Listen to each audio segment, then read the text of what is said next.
right. So, Jacob, let's start off with you just telling us a little bit about yourself and what you do at Rubrik. Yeah, for sure. So I've been in sales for 10 years, enterprise sales basically the entire time.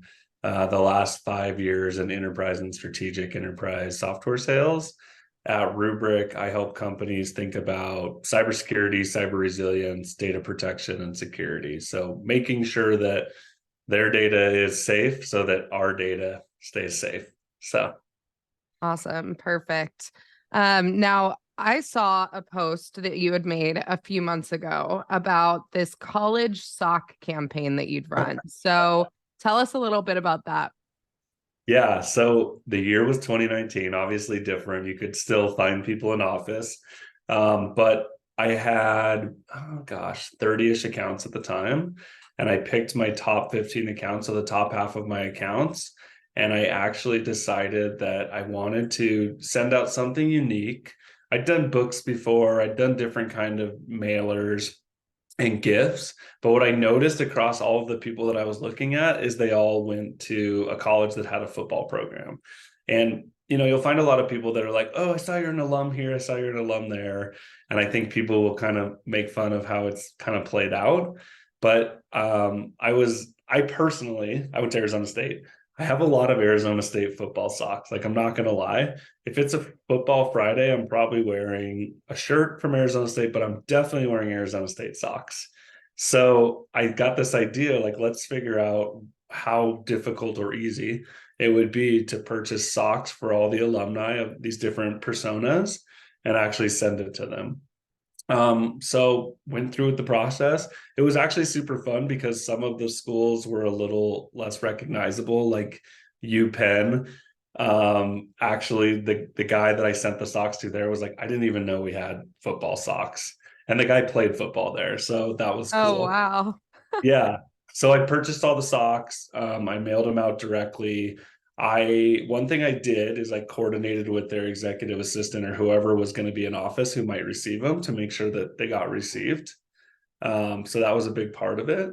And Yeah. then my handwritten note was not really a call to action. It was pretty subtle. It was basically just reiterating some of the messaging that I had sent them in an email or left a voicemail for them or whatever. So kind of like playing that back to them and asking for time if it resonated with them. Followed up with an email on top of that. So That's awesome. And, you said that you'd reached out to this EVP of a multi-million dollar tech company several times and you'd gotten no response, right? So why do you think that sending these personalized socks moved the needle? yeah, I think when you send someone a GIF, especially if it's well researched or thought out, I think you're compelled, like, think about ourselves, right? If someone was reaching out to me on LinkedIn or wherever, and they were being repetitive with it and professionally courteous or whatever we want to call it, probably somewhere in my mind, like, I might know who they are. But it kind of like it's the tipping point where you send something well researched, like based on something that would appeal to them. So I think that was just a little bit over the top and it actually got their attention. And if we think about it, Katie, and we know this today, people are getting way too many emails, way too many cold calls. So Yes. it's really like, how do you stand out from the noise? And the other thing that I think was important about it is I think it's important to stand out, obviously, but I don't know that you should stand out right away, as Hmm. opposed to like do the things that you know you're supposed to do. Research your accounts, research the persona, send your emails, do some calls, and then do the thing that kind of differentiates you, right? So Yeah. sort of that like repetitive nature and then like the tipping point. Yeah, I think that's great. And you bring up a good point that buyers are experiencing this like buyer fatigue right now, right? Hundreds of emails, LinkedIn DMs, phones have to go on silent, right? Because they're constantly ringing. So, why is that why you think that it's more important than ever to be both relevant and personalized to buyers today? 100%. I think you said it perfectly. Relevance plus personalization. Because I think, as we talked about a little bit earlier, the personalization piece, like I could come across to anyone and say, oh, hey, you went to Purdue, awesome, go Boilermakers or whatever. But Right. like that doesn't move the needle anymore because everyone's doing something like that. I think when you think about the relevance of what you do to their position, understanding their company, the trajectory, like the initiatives, the things that they're working on, and then sprinkling in personalization is what I think is most important right now. And I think the personalization piece for some people, they've kind of decided like, it's hit or miss. But I think when done right, it's a hit. Yeah, I couldn't agree more. I mean, I think about my experience as a buyer, right? And it's happened fairly quickly, right? Moving from SDR to now this head of sender relations position. And, it is exhausting to be a buyer, right? I feel like a lot of people treat me like a wallet, right? Like just this card, this corporate card essentially. So when I get outreach that is in any way personalized to me as a human being, which honestly doesn't happen often. I can probably count on one hand how many times it's happened. It really does stand out. So I think that's great. And I'm curious, what were the results of your college sock campaign?